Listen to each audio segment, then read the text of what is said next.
The South Carolina primary is looming in the presidential race. Time for this week's edition of Countdown to Vote 2016. Take a look.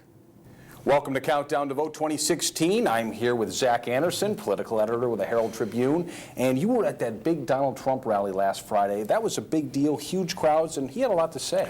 Yeah, huge event. More than 10,000 people packed into the University of South Florida Sundome there.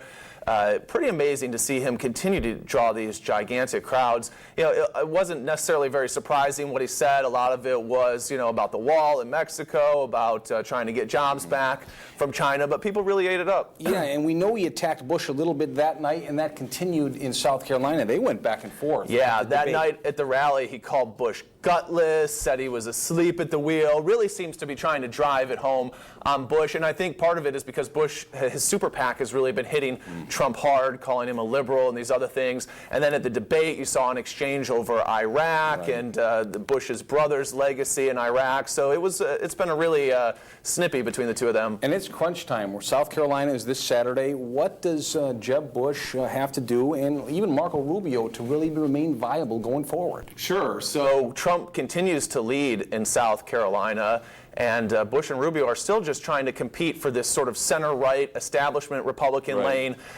Bush came in front of Rubio in New Hampshire. Rubio came in front of Bush in Iowa. So this is sort of the tiebreaker here in South Carolina. They're both looking to try and at least come in third to make the case to move on here. And quickly, we saw the former president out on the campaign trail.